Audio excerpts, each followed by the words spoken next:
Ok, mais uma vez estamos aqui no Goal Six. Essa é a terceira manhã, ou terceira madrugada dessa sequência. A estratégia de Satanás no grande conflito. A gente já viu na sexta-feira, falamos um pouco sobre sem lei, estar sem lei. Uma das estratégias de Satanás é fazer com que as pessoas pensem que a lei foi abolida, que não precisa mais regras. Então você ouve muito Jesus amor, Jesus é amor, Jesus perdoa, Deus é amor, Deus aceita como você está, não precisa mudar. E a gente já viu que a característica dos ímpios é sem regra, mas a característica do povo de Deus é uma vida com regras, a gente já viu. E ontem a gente falou um pouquinho sobre convidados ou escolhidos. Falamos que a gente deu uma ênfase a uma parábola de Lucas 14, e especificamente ali em Lucas 14, a gente viu que Jesus não está interessado em números. Jesus quer que todos se salvem, obviamente, mas ele precisa que a gente entregue a nossa vida por completo. Nós vimos ontem, falamos inclusive, demos ênfase a dois, três textos de Paulo a Timóteo, Paulo teve revelações específicas que nos últimos dias as pessoas teriam características específicas, e aí a gente descobriu ali que há uma diferença entre ser cristão e aparecer cristão, né? Então, se você perdeu um dos temas, está aí no canal do Go Six no YouTube. Hoje a gente vai terminar com um tema também bastante importante, mencionando aqui a relação entre a adoração e santidade, ok? Hoje a gente vai falar bastante, vai ver bastante o livro do Apocalipse. Vou pedir para você abrir a sua Bíblia aí em Apocalipse. Vamos começar com Apocalipse capítulo 12. Vamos ler bastante texto do Apocalipse e vou passar na tela apenas um texto para finalizar o nosso estudo, tá bom? Então, Apocalipse capítulo 12, a gente vai dar uma lidinha em alguns versos do capítulo 12, depois alguns versos do capítulo 17, depois alguns versos do capítulo 13, e aí eu vou dar um cenário profético para você, e aí depois a gente vai terminar com textos do Antigo Testamento. Então, o tema de hoje, adoração, relação entre adoração e santificação, tá bom? Então, Apocalipse capítulo 12, a gente tem aí alguns personagens, vamos dizer assim, nesse capítulo profético, muito interessante. Vamos começar com o capítulo 12, verso 1, diz, viu-se grande sinal, estou lendo Apocalipse 12, verso 1, viu-se grande sinal no céu, a saber, uma mulher vestida de sol, com a lua debaixo dos pés e uma coroa de 12 estrelas na cabeça. Eu não vou dar todos os detalhes de todo esse simbolismo, porque senão a gente demoraria muito. Mas só quero que você grave aí. Primeiramente, a Bíblia menciona nessa profecia uma mulher. E essa mulher é uma mulher virtuosa, diz que ela é vestida do sol. A Bíblia apresenta Jesus como o sol da justiça. Então, essa mulher, e você sabe que mulher na profecia representa igreja. Então, essa mulher representa uma igreja e essa igreja é uma igreja virtuosa. Ela está vestida do sol. Lógico que tudo isso é simbólico, né? Vestida do sol, isso quer dizer que é uma mulher virtuosa. Jesus é representado como o sol da justiça. A Bíblia menciona no verso 2, ela estava grávida e grita com dores de parto, sofrendo para dar à luz. Tormentos para dar à luz. E depois o verso 3 diz que viu-se também outro sinal no céu, um dragão vermelho com 7 cabeças, 10 chifres. Então, vamos lá. Nesses três versos, a gente tem, então, uma mulher grávida, a gente vestida do sol, lembre-se desse detalhe, ela é vestida do sol. A gente tem um dragão vermelho, e aí, agora, no versinho 5 você tem lá, ó, nasceu-lhe, pois, um filho varão, que há de reger todas as ações com cetro de ferro, e o seu filho foi arrebatado para Deus até o trono, até o seu trono. Então, olha só, o verso 5 deixa muito claro que esse filho que nasceu da mulher é Jesus, porque o texto está dizendo que é um filho varão, há de reger todas as nações, diz que ele foi arrebatado para Deus até o seu trono. Então, só pode ser Jesus Cristo. Então, isso é ponto passivo. Essa mulher, então, representa a igreja, e Jesus nasce da igreja. Lembre-se que igreja aqui, no caso representando essa mulher, igreja aqui não é a igreja cristã depois de Cristo, já que Cristo nasceu dela, então igreja não é aqui a igreja depois de Cristo, é o movimento religioso dos judeus. Jesus veio dos judeus. Então a igreja aqui representa o povo de Deus, tá bom? O povo de Deus. Jesus veio do povo de Deus. O povo de Deus eram os judeus, Jesus era judeu, tá bom? Então, qual é o cenário que a gente está vendo aqui? Uma mulher, lembre-se, grávida, vestida do sol. Não esqueça esse detalhe. Vestida do sol, ela depois dá à luz, e o texto diz que tem um grande dragão, e esse dragão vai perseguir essa mulher. Olha só o versinho 6. A mulher, porém, fugiu para o deserto, onde lhe havia Deus preparado lugar para que nele no deserto a sustentem. Então, é uma luta, uma luta desproporcional, né? Imagina um dragão perseguindo uma mulher. É totalmente desproporcional. Mas a Bíblia menciona aqui nesses primeiros 6 versos, então, uma mulher grávida, o filho nasce, o texto diz que esse dragão persegue essa mulher, e a Bíblia, no verso 6, está dizendo que essa mulher fugiu para um lugar. Eu preciso que você grave isso aí. Verso 6 diz que a mulher fugiu para onde mesmo? Lê aí o verso 6. Você viu aí? Para o deserto? Não está escrito aí no deserto? Então, essa informação é muito importante. Essa mulher foi para o deserto, ok? Olha comigo agora o versinho 13 de Apocalipse 12.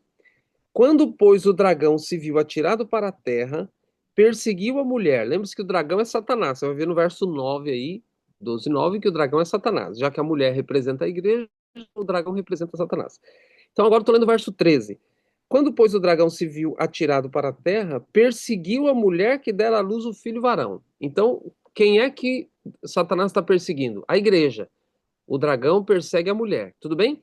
E no verso 14, a gente vai ter uma informação que já foi dada lá no verso 6. Verso 14, e foram dadas à mulher as 2 asas da grande águia para que voasse até ao deserto.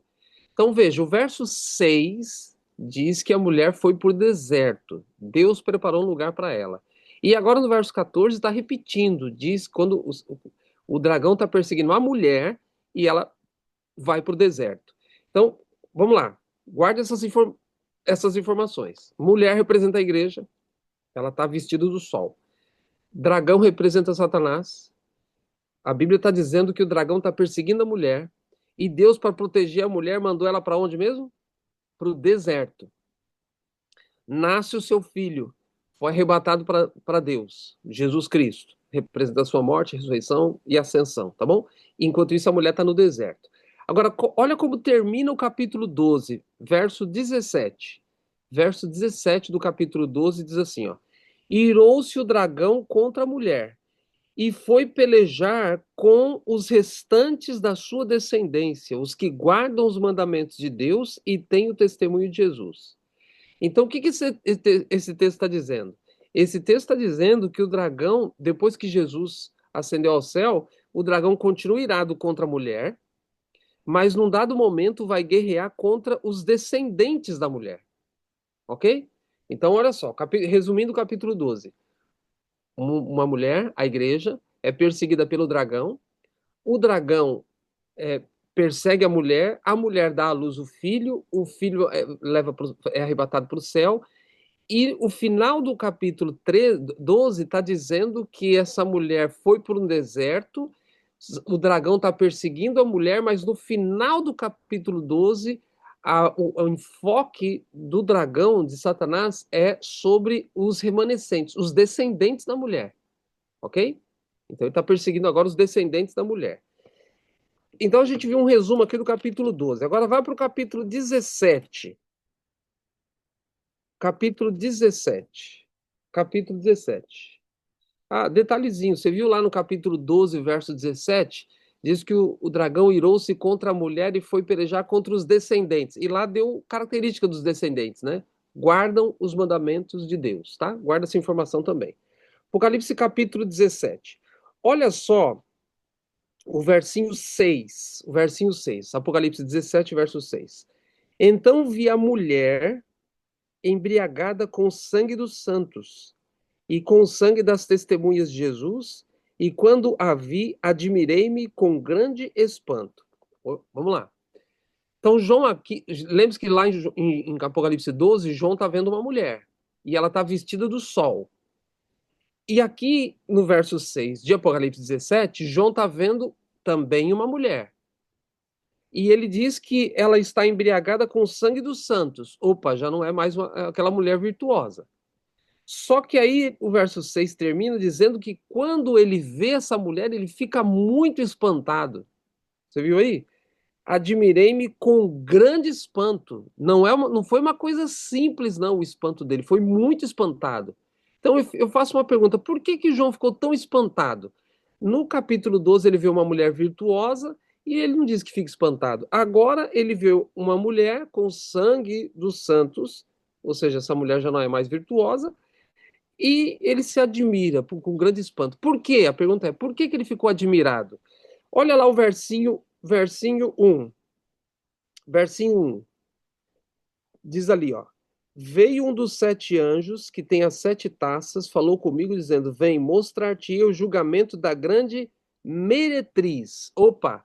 Então essa mulher não é aquela mulher virtuosa, é uma meretriz. Característica número um, meretriz. Bom, na verdade a característica número um a gente viu no verso 6 que ela está embriagada com o sangue dos santos, né?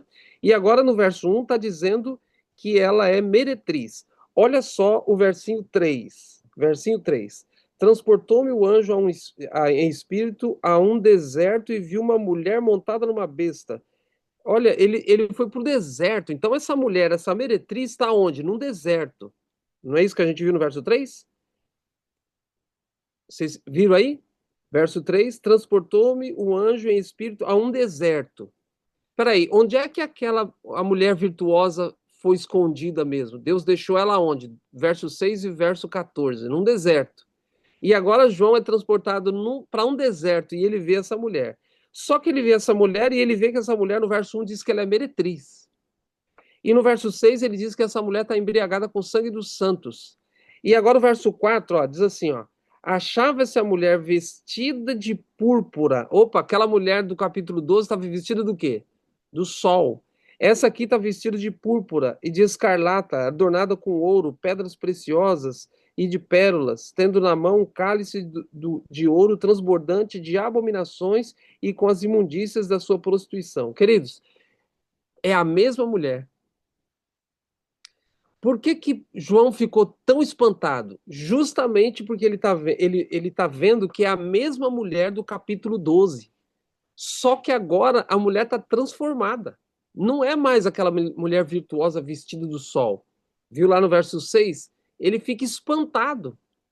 Então, uma ala de teólogos adventistas acredita que ele está vendo a mesma mulher, porém, essa mulher se apostatou, essa igreja se apostatou.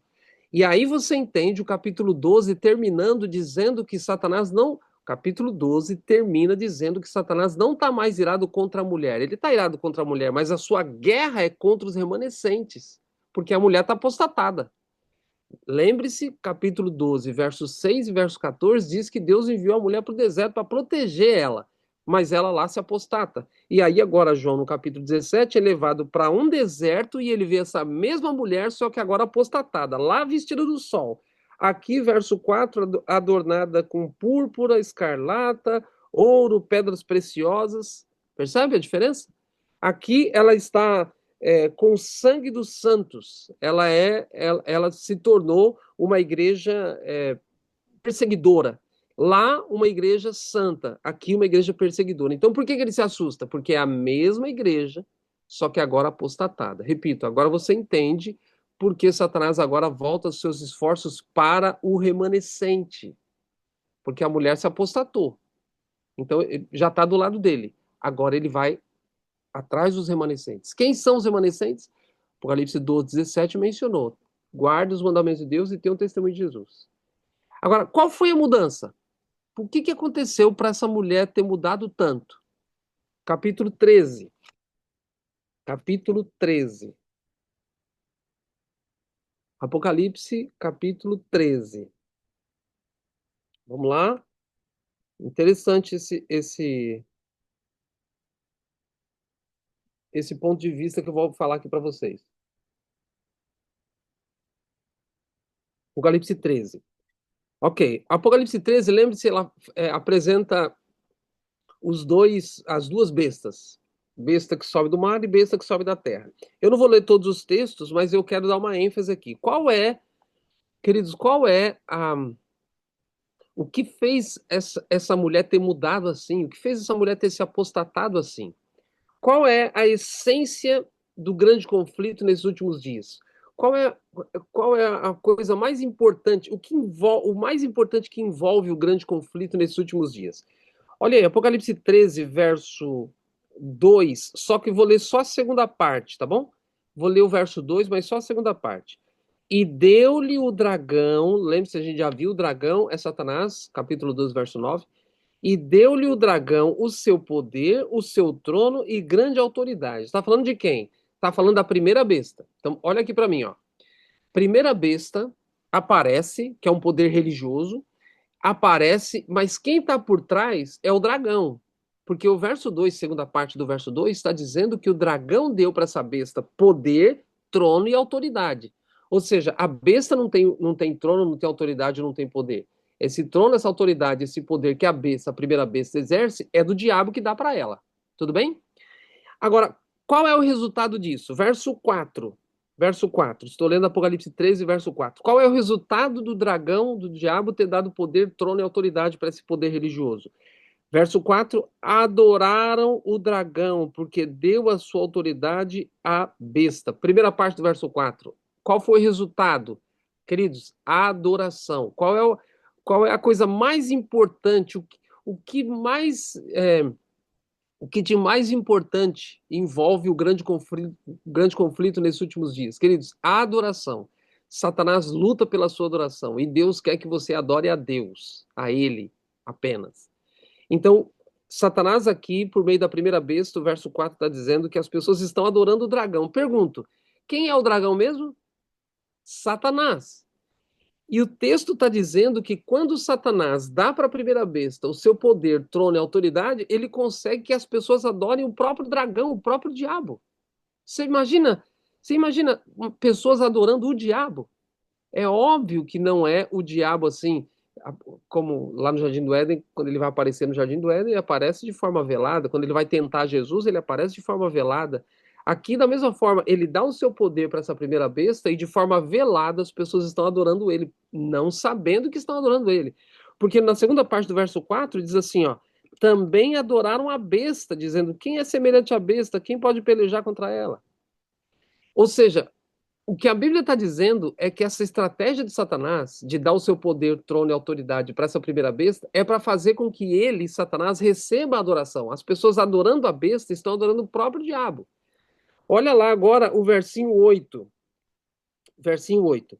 E adorá-la-ão todos os que habitam sobre a terra. É claro, com exceção daqueles que têm o nome escrito no livro da vida do Cordeiro. Então, olha só. Verso 4 está falando de adoração ao dragão. Verso 4 está falando de adoração à besta. Verso 8 está dizendo também de adoração à besta.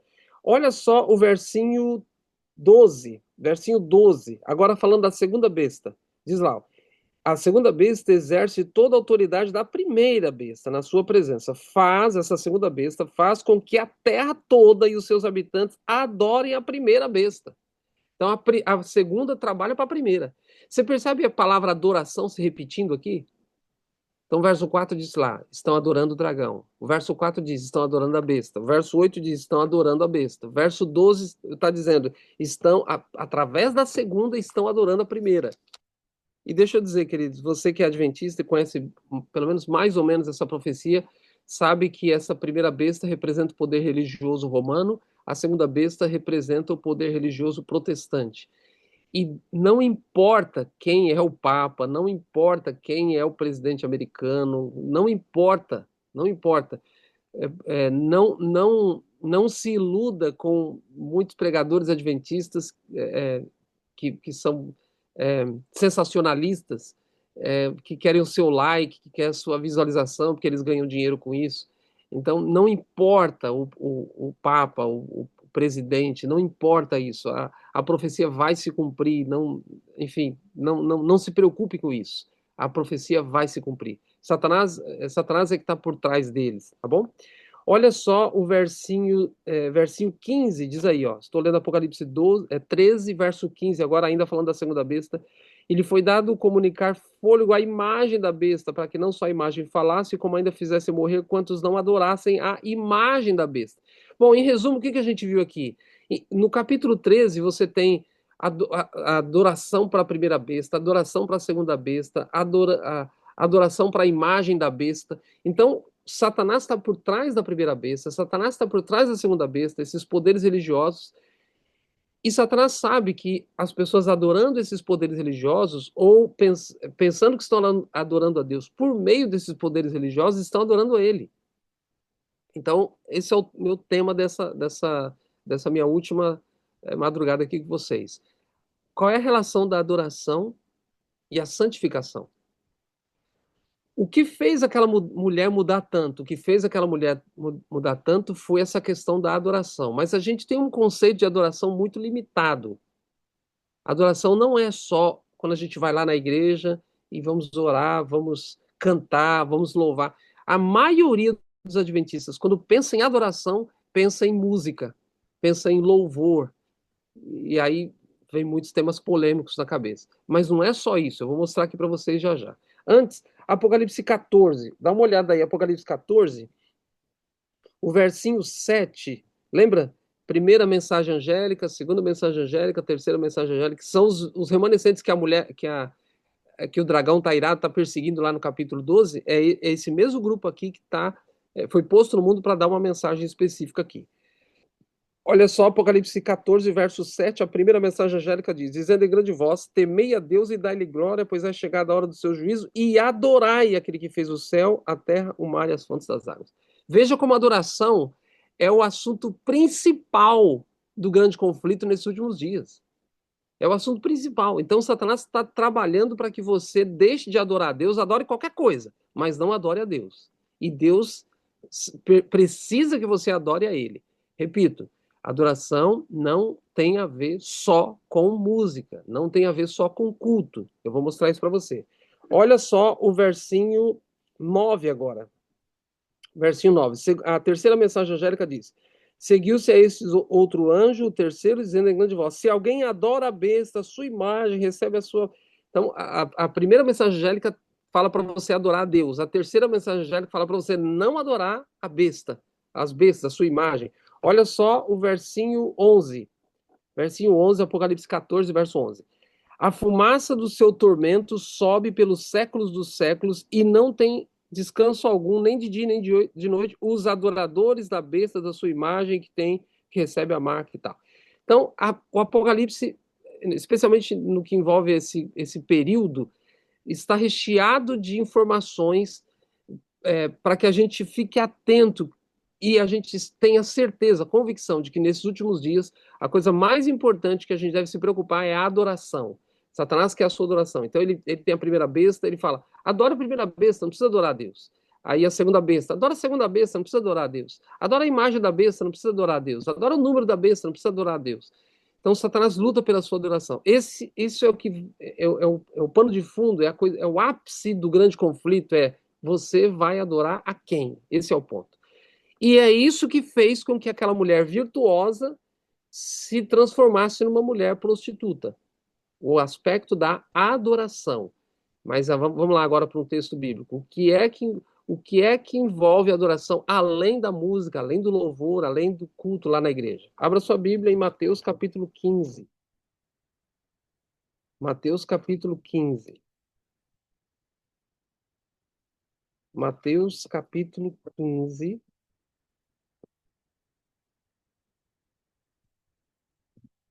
Palavras de Jesus, Mateus 15. Vamos ler o verso 8 e o verso 9.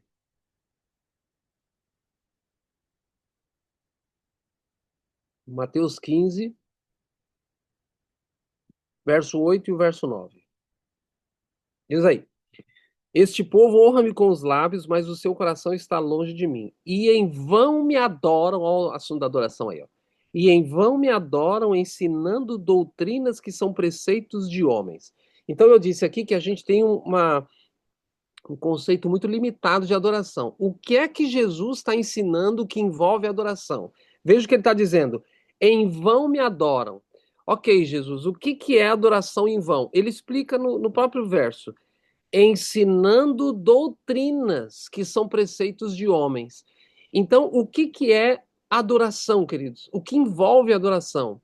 Adoração envolve doutrinas. Você percebeu que o estudo de ontem eu falei muito sobre doutrina? Você lembra lá? Lembra que Paulo falou: olha, pregue a palavra, insta, repreenda, quer seja oportuno ou não, etc. Aí ele diz: porque vai chegar um momento que as pessoas vão ter coceira nos ouvidos e não vão querer escutar sã doutrina.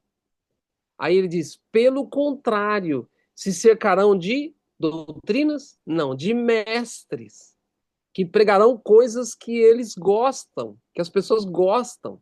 Então, Paulo colocou assim: ó, doutrina sã tem um inimigo. O inimigo da doutrina sã são os falsos mestres que não pregam essas doutrinas sãs. Pregam aquelas coisas que as pessoas gostam. Esse foi o tema de ontem. Quem perdeu aí está no YouTube lá do Go Six. Então, a ênfase aqui na doutrina é importantíssimo. Por quê? Porque Jesus faz uma ligação de adoração com doutrina. E é por isso que eu coloquei o título da minha mensagem de hoje, Adoração e Santificação. Queridos, Satanás quer a sua adoração. Satanás ele está fazendo de tudo hoje para você não adorar a Deus. E quando a gente entende lá no Apocalipse 13, Apocalipse 12, 17, que aquela mulher se transformou, e o Apocalipse 13 mostra para a gente que o mais importante ali, o conceito mais importante no grande conflito nesses últimos dias é o grande conflito, aí a gente entende qual é a estratégia de Satanás. É fazer com que as pessoas ou não tenham doutrina nenhuma, não dê importância para a doutrina, só Jesus salva, Jesus é amor, Deus é amor, Jesus salva, tá tudo certo. Mas não é só isso o evangelho, isso é o evangelho manco. Então, ou as pessoas negam a doutrina completamente, ou então colocam uma doutrina camuflada. Colocam dentro da verdade, colocam uma pitada de erro. Se você coloca dentro da verdade uma pitada de erro, já não é mais verdade. Então, Jesus está fazendo uma aplicação, ou Jesus está fazendo uma associação de adoração com doutrina. Vou ler de novo o verso 9, Mateus 15, verso 9. Em vão me adoram. Como é que é a adoração em vão? Quando se ensina doutrinas que são preceitos de homens. Logo, a adoração verdadeira tem a ver com doutrinas bíblicas. Então, queridos, a adoração tem a ver com o que você acredita como doutrina. A adoração verdadeira tem a ver com doutrina bíblica. A adoração falsa tem a ver com doutrinas erradas, doutrinas não bíblicas, doutrinas de homens. Então, quando Satanás quer que você adore a ele ou não adore a Deus, ele vai fazer com que você crê em doutrinas que não são bíblicas. E para isso ele talvez cerque você de mestres, de pregadores que não ensinem as doutrinas que são bíblicas. Lembra que eu disse ontem? Está revelado? Se está revelado, tem que pregar. Não tem. O pregador não pode se eximir dessa responsabilidade. Ele vai ser cobrado por Deus. Então, queridos, qual é a minha ênfase aqui? A minha ênfase é a adoração tem a ver com doutrina. A adoração tem a ver com doutrina. Nesses últimos dias, Satanás está trabalhando constantemente para fazer com que você adore qualquer coisa, menos a Deus. Ok? Agora, para terminar, eu quero ler uma história com você. Uma história do Antigo Testamento, e aí você vai entender que a adoração verdadeira tem a ver com a maneira que Deus estabeleceu que tem que ser a adoração. Ok? Tema bem polêmico, mas eu não vou entrar na polêmica do tema, mas eu vou mostrar para você que adoração tem a ver com santificação. Porque a adoração tem o jeito certo de adorar. Tem a doutrina certa. Adoração tem a ver com doutrina. Abra sua Bíblia lá no Antigo Testamento, em 1 Crônicas. 1 Crônicas, capítulo 13. 1 Crônicas, capítulo 13. Lá no Antigo Testamento. Vou posicionar minha luz aqui para ficar mais fácil para eu ler aqui. Primeiro Crônicas, capítulo 13. Lembra-se, enquanto você abre aí, Primeiro Crônicas 13, Davi tinha ascendido ao trono, era o rei de todo Israel, a arca, agora ele tem planos de trazer a arca para Jerusalém. E aí, esse é o contexto do capítulo 13 de Primeiro Crônicas. Lembra-se, tem primeiro e tem segundo, a gente vai ler Primeiro Crônicas, capítulo 13. Então, Davi agora fazendo planos para trazer a arca para Jerusalém. Então, olha só, vou ler o capítulo 13, verso 6. Capítulo 13, verso 6. Diz assim: Então Davi, com todo Israel, subiu a Baalá, isto é, a Quirate-Jearim, que está em Judá, para fazer subir dali a arca de Deus, diante da qual é invocado o nome do Senhor, que se assenta acima dos querubins. Verso 7. Puseram a arca de Deus num carro novo e a levaram da casa de Abinadab, e Uzá e Aiô guiavam o carro. Verso 8.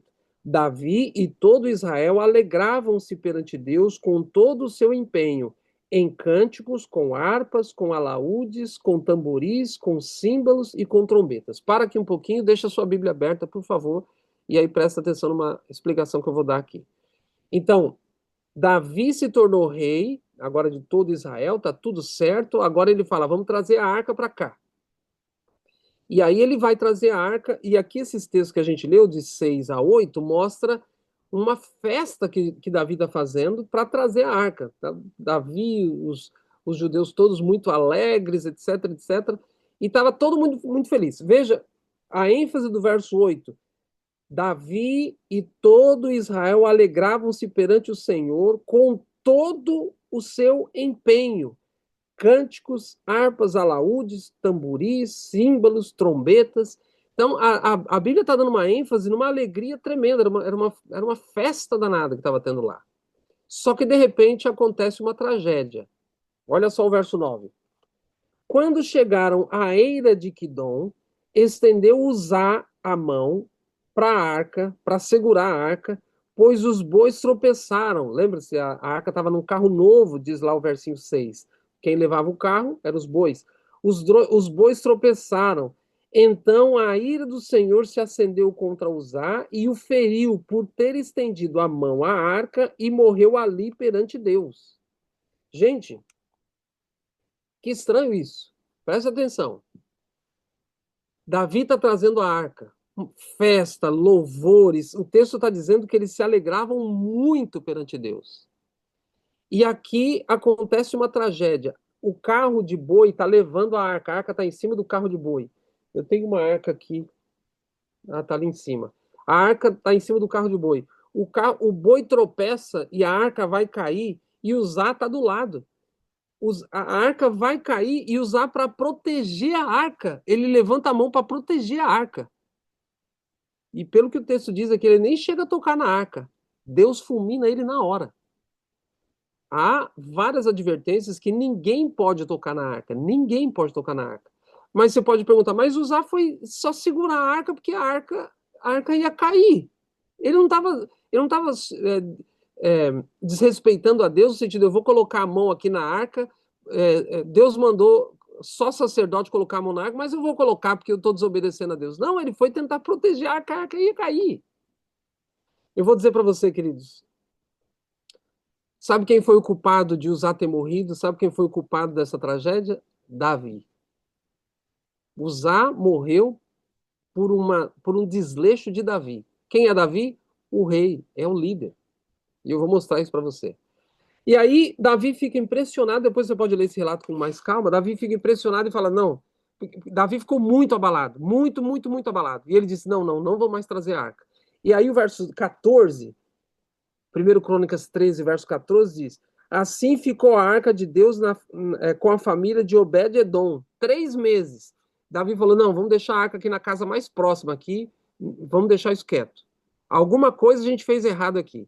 E o verso 14, então, a arca de Deus ficou na família de Obed-Edom 3 meses em sua casa. E o Senhor abençoou a casa de Obed-Edom e tudo que ele tinha. Ué, mas o camarada que foi proteger a arca foi fulminado por Deus. A Bíblia diz que Deus se irou e fulminou o camarada. Agora a arca está dentro da casa do camarada e Deus abençoa o camarada. Não só o que ele, mas tudo que ele tem. Mas não tem alguma coisa estranha nessa história? Esse camarada, a arca foi cair, a arca ia cair, ele foi proteger a arca. E o camarada foi fulminado. E agora a arca está dentro da casa. Por que Deus não abençoou o camarada? Pela lógica, a gente pensaria assim: Deus devia ter abençoado esse camarada, porque ele é zeloso pela arca, ele foi segurar a arca. Queridos, se a gente não faz o que Deus manda, não, a gente não pode esperar que Deus aceite. Por que Deus não aceitou a oferta de Caim lá em Gênesis 4? Porque não foi o que Deus pediu. Gente, a gente está numa época em que as pessoas têm um viés, assim, a comunidade, os seres humanos têm um viés de que os pais, por exemplo, só a título de exemplo, os pais precisam ser amigos dos filhos, amiguinhos dos filhos e tal. Claro que a gente tem que ter amizade com os filhos, mas o amigo é uma coisa, o pai e a mãe estão acima dos amigos. Então, eu entraria aqui num tema bem polêmico, mas Deus, ele é nosso amigo, mas ele é Deus. Ele está bem próximo, imanente, sim, mas ele é transcendente, ele é todo poderoso. A gente não pode esquecer esse equilíbrio. Deus é Deus, ele é todo poderoso. A adoração tem requisitos que ele estabeleceu. Para a adoração verdadeira, Jesus falou em Mateus 15, que a gente leu, adora, as pessoas adoram a Deus de maneira vã quando tem doutrina de homem, porque doutrina na Bíblia é o que Deus estabeleceu. A verdadeira adoração tem a ver com a maneira que ele estabeleceu. Eu não posso adorar a Deus do jeito que eu quero. Eu tenho que adorar a Deus do jeito que ele pediu. Volto àquela minha frase. Está revelado? Se está revelado, that's it, é isso aí. Agora, eu vou mostrar para você por que o culpado disso aqui foi Davi. É lógico que ele pisou na bola, mas não foi também intencional. Mas um vacilo dele levou à morte de Uzá. Olha o capítulo 15, vamos para o capítulo 15. 1 Crônicas, capítulo 15.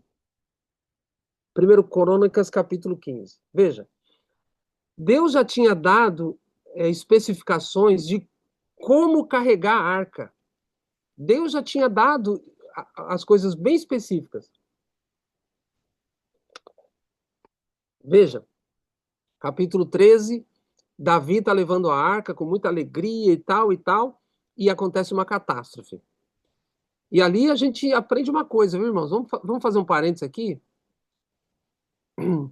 Às vezes um culto muito alegre, que a gente acha que está agradando a Deus e que Deus também está alegre, às vezes não. Lá o culto, capítulo 13, estava muito alegre, estava bem alegre. Todo muito alegre. A Bíblia dá ênfase, diz que eles se alegravam demais. Mas Deus não estava alegre com aquele culto. Você percebe? Capítulo 15. 1 Crônicas, capítulo 15. Verso 2.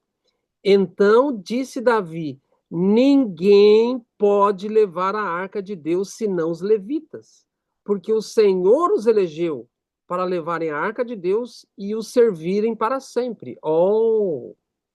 Davi percebeu que ele tinha cometido um erro. Qual era o erro? Colocar a arca em cima de carros de bois. Deus nunca disse que era para levar a arca em carro de boi. Quando Deus mandou Moisés fazer a arca, primeiro, Deus deu uma visão para Moisés. Deus foi bem específico, falou: Moisés, olha o jeito que eu te mostrei no monte. Não faça da sua cabeça, não.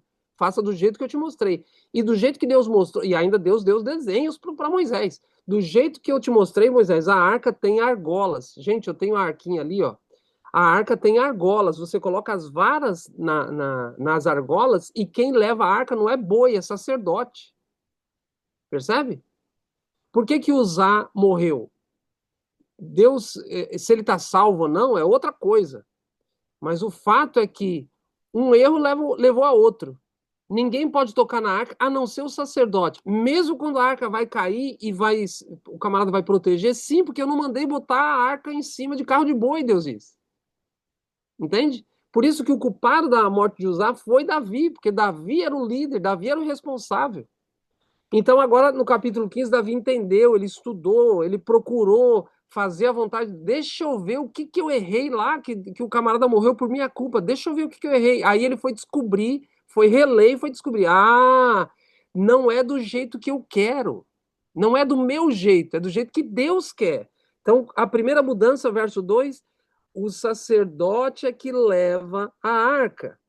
E aí você pode ler, quem quer anotar aí, Êxodo 25, verso 14 e Deuteronômio 10, 8. Quem quiser anotar, só para você ver que Deus já tinha especificado lá atrás para Moisés como é que deveria ser carregar a arca. Êxodo 25, 14, Êxodo 25, 14 e Deuteronômio 10, verso 8. Deuteronômio 10, verso 8.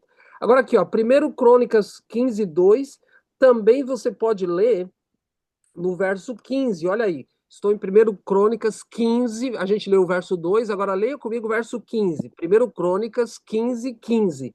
Os filhos dos levitas trouxeram a arca de Deus aos ombros, pelas varas que nela estavam, como Moisés tinha ordenado, segundo a palavra do Senhor. Davi agora faz o que Deus pediu. Agora Davi entendeu, eu não posso fazer as coisas da minha cabeça. Eu não posso escolher a doutrina. Agora, para você entender o assunto, eu estou terminando, para você entender o assunto aqui. Por que eu estou dando essa ênfase?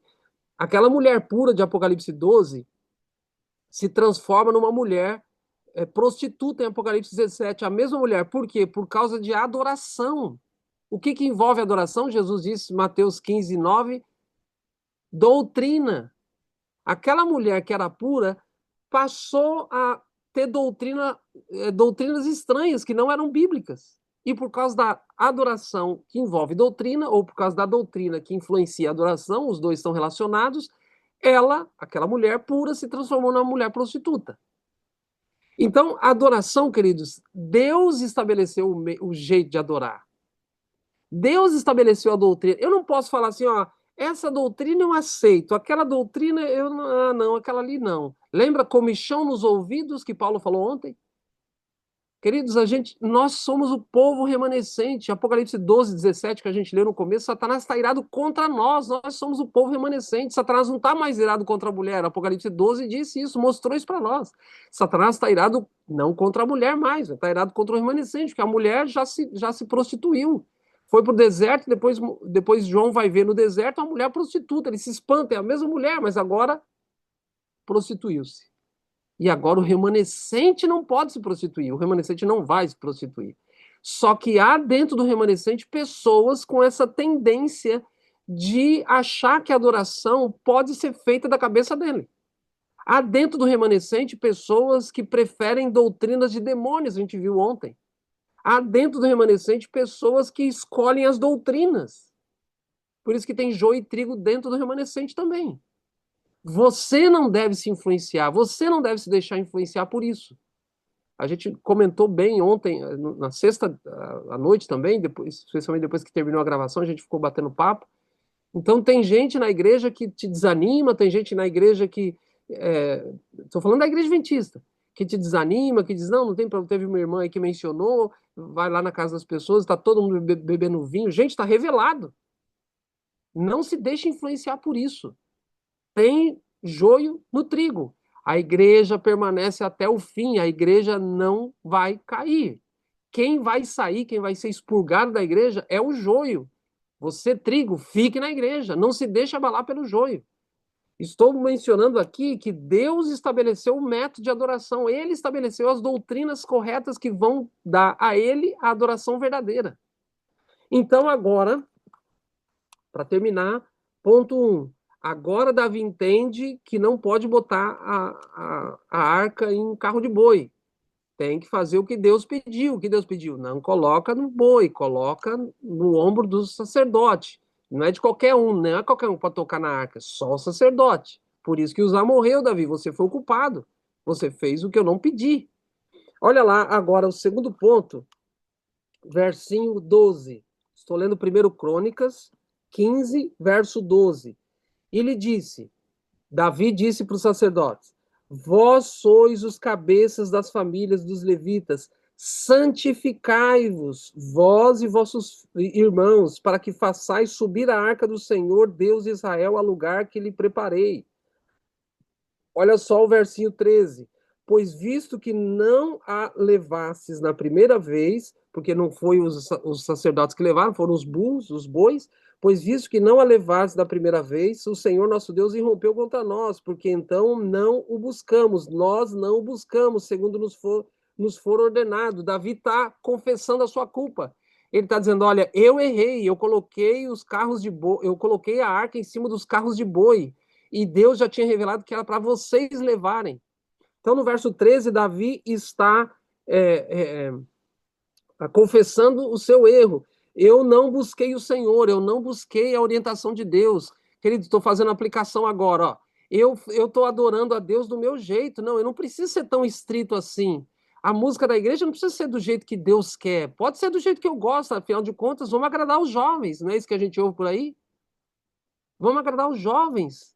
Vamos, a igreja não precisa ser tão assim, a gente pode ser, não precisa ser tão estrita assim como Deus pediu. Como não? Essa história, queridos, é uma lição para nós. É uma lição para nós.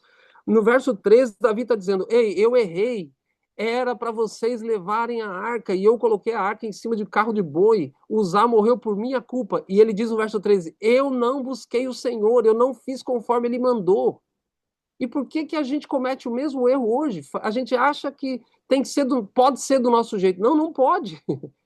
Não pode. Deus já estabeleceu o jeito dele. As doutrinas dele, Deus já estabeleceu. Queridos, a porta é estreita, o caminho é estreito, não tem jeito. Olha só o verso 15, verso 14, perdão. O que a gente leu lá no verso 12? Santificai-vos. Olha só o versinho 14. Santificaram-se, pois, os sacerdotes e levitas para fazerem subir a arca do Senhor, Deus de Israel. Qual foi a ênfase aqui do verso 12 e do verso 14? Santificação. Por isso que por causa desse texto, eu dei o título da minha mensagem: Adoração tem a ver com santificação. Queridos, Deus não aceita qualquer coisa. Deus não aceita qualquer coisa. Nós precisamos, na nossa adoração, a gente precisa se santificar. As pessoas que vão fazer o culto precisam se santificar. As pessoas que fazem, que estão na liderança, precisam se santificar. É preciso santificação. Deus não aceita qualquer coisa. Deus não aceita. A adoração tem a ver com o que Deus pediu. A adoração tem a ver com santificação. Eu preciso me santificar. Eu preciso entender o que Deus pediu. Eu preciso conhecer o que Deus pediu. Eu preciso fazer o que Deus pediu. A adoração, para ser aceita, precisa ter santificação. Verso 15. O verso 15 a gente já leu, né? Os filhos, os levitas e tal. Então, repito, qual é o primeiro ponto? Davi entendeu que ele deveria ter colocado a arca sobre os ombros dos sacerdotes. Ponto número 2. Davi entendeu que haveria uma necessidade de santificar os sacerdotes primeiro. E o terceiro ponto, esse é o polêmico, verso 16. 1 Crônicas 15, 16, assim.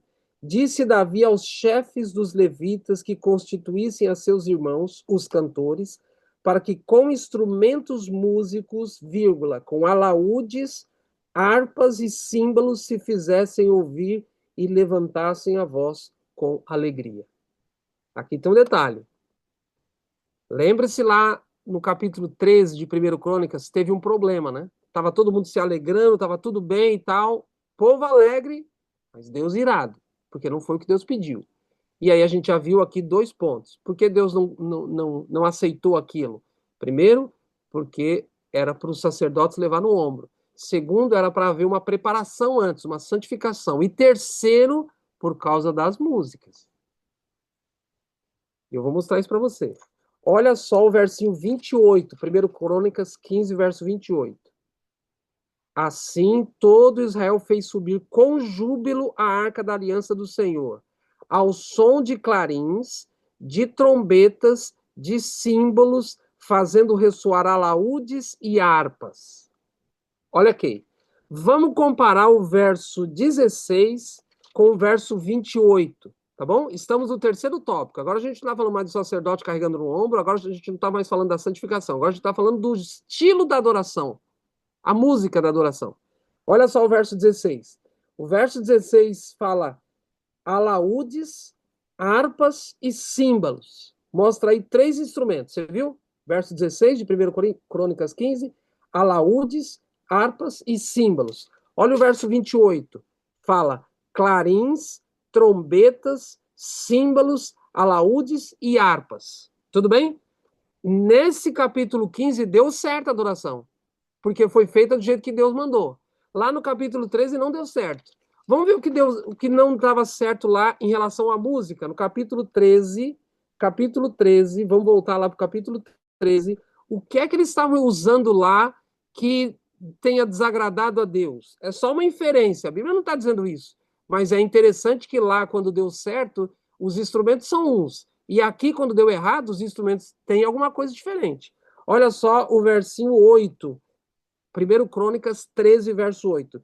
Davi e todo Israel alegravam-se perante o Senhor com todo o seu empenho em cânticos, aí vem, harpas, alaúdes, tamboris, símbolos e trombetas. Tem alguma coisa aqui que não tem lá? Tambores. Tambores, ou em algumas traduções, tamboris. Aqui Davi usou tamboris. E Deus também já tinha especificado o tipo de música que era para ser usada nesse contexto da adoração envolvendo o santuário. Agora, quando dá certo no capítulo 15, você não tem tamboris. Você não tem tambores. Deus não queria que Davi usasse tambores na adoração. Porque aí os estudiosos dizem, e eu tô estudando, estou trazendo aqui só uma palhinha de algo que eu estou estudando já faz um tempo, e logo, logo eu vou ter um sermão sobre isso. Os estudiosos dizem que, na época, os tamboris, ou os tambores, tinha uma conotação com os cultos pagãos, e Deus não queria associar o tambor com o culto bíblico para que o povo de Israel, que tinha acabado de sair do paganismo, do Egito, não fizesse associação com os deuses dos egípcios com o Deus verdadeiro. Então Deus diz, não usa tambor. E agora Davi entende que cometeu três erros, por isso que Uzá morreu. Primeiro, os carros de bois. Não, a arca tem que ser no ombro dos sacerdotes, ninguém mais pode tocar. Segundo, tem que haver um preparo, uma santificação. Terceiro, os instrumentos não eram os instrumentos que Deus queria. Tinha até instrumento que Deus queria? Tinha, mas tinha instrumento que Deus não queria. E por isso Deus também ficou irado. Permita-me, queridos, dizer para você que eu não sou contra bateria, eu ainda não tenho, confesso, a minha opinião formada sobre isso. Então eu peço para você não criticar os líderes da igreja porque eles usam baterias e tal, até porque às vezes não tem a bateria na igreja, mas tem uma bateria forte na música, no playback. Então não é disso que eu estou dizendo. O que eu estou dizendo é que a adoração precisa ser feita com base no que Deus pediu. Se a adoração é feita com base no que Deus pediu, Deus aceita. Mas se não é com base no que Deus pediu, a gente não pode reclamar de Deus não aceitar. Então, a gente viu aqui que num momento em que estava muita alegria, adoração, e que todos pensavam que Deus estava aceitando, na verdade, Deus estava irado. Por quê? Porque não estavam fazendo adoração conforme Deus queria. A adoração tem a ver com santificação. Deus espera que a gente faça o que Ele quer. Deus espera que a gente obedeça o que Ele já revelou. E aí a adoração vai ser aceita. Simples assim. Qual é a estratégia de Satanás nesses últimos dias? Lembre-se, esse é o tema geral aqui dessas minhas 3 madrugadas. Qual é a estratégia de Satanás nesses últimos dias? Fazer com que o povo de Deus pense que Deus vai aceitar uma meia obediência. Deus vai aceitar eu escolher as doutrinas que eu quero. Deus tem um povo que vai guardar os mandamentos, que é um povo de obediência. Agora fazendo um resumo do que eu falei na sexta-feira. E a característica dos ímpios é anomia, sem lei, sem regras, que querem fazer do seu próprio jeito. Então, nós que somos remanescentes de Deus, nós que somos o povo de Deus, a gente precisa. É estreito, eu sei, a porta é estreita, o caminho é estreito, mas é o que Deus nos pediu para fazer. Lembra? Somos convidados ou somos escolhidos? Então, a gente não. Se a gente não tiver, se a gente não tiver no céu, se a gente não for salvo, vai ser por causa da nossa própria escolha. A gente querer fazer do nosso jeito.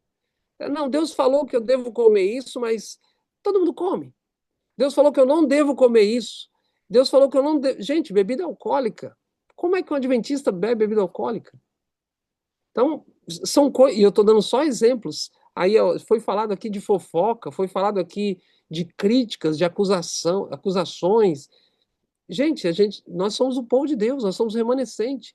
Deus já especificou a maneira que a gente deve fazer adoração a Ele, envolvendo doutrinas e o próprio culto.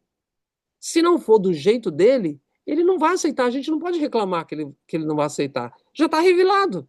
Se a gente não soubesse, até ok. Mas a gente já sabe, já está revelado. Então, que Deus abençoe para a gente entender que Satanás existe, Satanás ainda está aí, Satanás tem a sua estratégia, e Satanás está trabalhando para você achar que só por fazer parte da igreja adventista está tudo certo. Satanás está trabalhando para você achar que só meia adoração, meia obediência está tudo bem. Satanás está trabalhando, Satanás não está muito interessado em fazer com que você saia da igreja. Lembre-se, o texto que a gente leu ontem, Paulo disse: ó, alguns apostatarão da fé, mesmo estando dentro da igreja. Satanás diz assim: ó, se ele e ela permanecer na igreja adventista do sétimo dia, que é o povo de Deus nos últimos dias, mas se eu conseguir fazer com que ele não siga toda a vontade de Deus, tá tudo bem. Então, queridos, Deus nos chama nesses últimos dias. Veja, ele está preparando o povo para o maior evento da história desse planeta, a volta de Jesus para pôr fim ao pecado. Mais de 6.000 anos de pecado. E esse é o ápice dos eventos finais e o ápice do plano da redenção, quando ele, enfim, põe fim ao plano da redenção, no sentido de pôr fim ao pecado e acabou morte, acabou tristeza, acabou dor, doença. A gente está se preparando para uma vida eterna. E eu repito o que eu já disse aqui. Gente, se ele deixou tudo para vir aqui. O que são essas coisas para a gente deixar? Não é nada. Absolutamente nada. Então, que Deus abençoe você para que você, como diz Jesus, né? Depois que você fizer tudo, obediência restrita, não para ser salvo, tá? Ninguém obedece para ser salvo. Obediência restrita, fez tudo, Jesus falou isso, fez tudo o que eu mandei, aí você olha para si mesmo e diz: eu sou um servo inútil mesmo, eu só fiz o que me mandaram. Porque a gente não obedece para ser salvo. A gente obedece porque já fomos salvos. Tá bom? Então, que Deus abençoe você. Lembre-se, Satanás existe, ele tem as estratégias para fazer com que você se desvie do povo de Deus. Esse movimento vai até o fim. Quem vai sair é o joio por ocasião da sacudidura. Inclusive, eu tenho estudos lá no meu canal sobre escatologia e dois ou três estudos lá é sobre a sacudidura, entre a igreja em geral e entre os líderes. Está lá no meu canal, A Busca com Sandro Oliveira. Deixa eu terminar com oração e aí depois vai ter uma outra oração aí também, né? Senhor Deus, obrigado mais uma vez por essas 3 madrugadas que estudamos a tua palavra. Por favor, fortaleça a nossa fé, nos ajude a, a percebermos as artimanhas de Satanás nesses últimos dias e permanecermos firmes ao teu lado, do lado da tua verdade. E nos ajude, Pai, a fazermos sacrifício vivo. O Senhor não pede mais sacrifício de morte, o Senhor já morreu, mas o Senhor pede sacrifício vivo, o Senhor pede que nos sacrifiquemos no sentido de adoração verdadeira, no sentido de nos esforçar para termos uma comunhão mais íntima contigo, nos esforçar para orarmos mais, nos esforçar para lermos mais a Bíblia, nos esforçar para participar da pregação do teu evangelho, nos esforçar, Senhor, para anularmos a nossa natureza carnal e nos esforçar para a atuação do teu Espírito em nós ser de tal forma que a santificação seja uma realidade em nossa vida. Para isso, Senhor, nos instrua, nos repreenda, insta conosco. Nós queremos as doutrinas, nós queremos a sã doutrina, nós queremos entrar cada vez mais no caminho estreito, nós precisamos disso, ainda que doa, mas Precisamos realmente disso. Pela tua misericórdia, não desista de nós. Em nome de Cristo oramos. Amém, Senhor.